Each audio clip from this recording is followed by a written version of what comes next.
Hello YouTube, just getting out here to test out a bit of gear that I've just bought for a walk I'm going to be doing later in the year.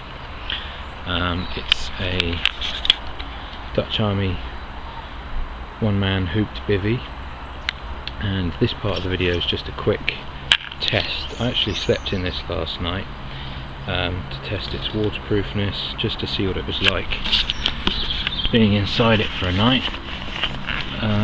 And also Funky Prepper asked me last week how I'd get on in terms of moisture on the inside from your breath. And I'm pleased to report that waking up in the morning it was absolutely bone dry. There was just a tiny bit of moisture right at the end here, but I'm 95% sure that was just off my wet shoes that I left there. I'm just opening it back up again now.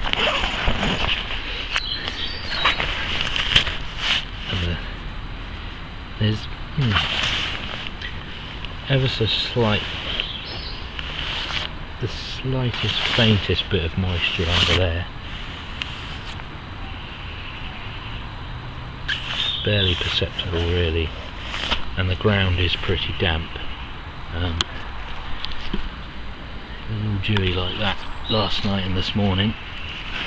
Bring a sleeping bag up here. That's bone dry.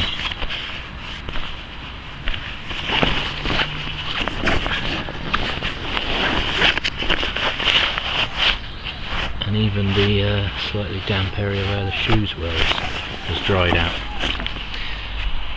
So let's try the head end. I used a pillow because obviously I'm only in the garden. I'm not sure whether that's cold or slightly damp, but it's right next to my breath, so I'd imagine it's got a bit of moisture in it. But that's it. That's a quick little test I've done overnight. I actually woke up and came in at about 6 o'clock in the morning because, not because I was wet, but because I was cold.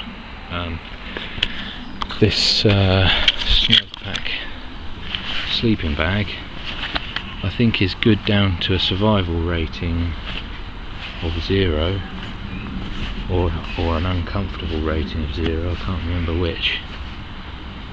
The travel pack light. It's a brilliant sleeping bag. It folds down to about that sort of size. Got the Thermolite Reactor Extreme liner in there, and then I just had these clothes on, some jogging bottoms and this fleece top. But the problem is,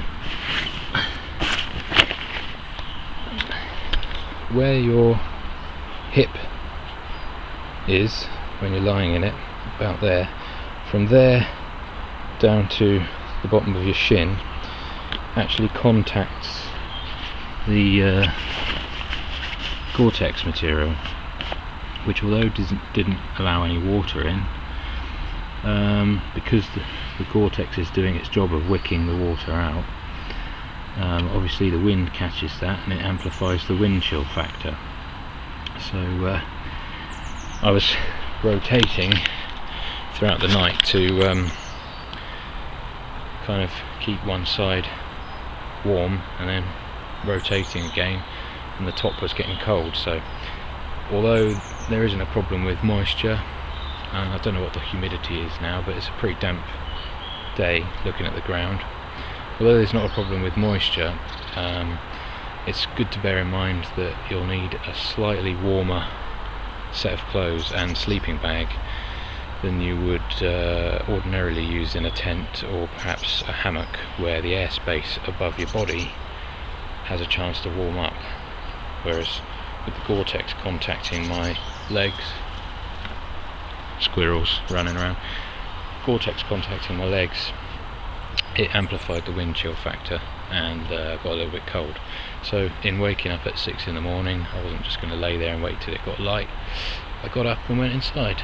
It's about 9 o'clock now, so yeah, As I say, I've taken this on a walk, so part 2 will be an adaptation I'm considering making to enable me to store my Bergen, because as you can see it's quite a tight space, and whilst you could shove the Bergen in the head end with you,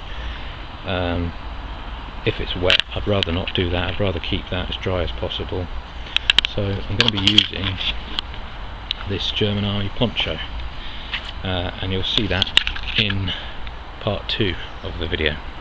Cheers!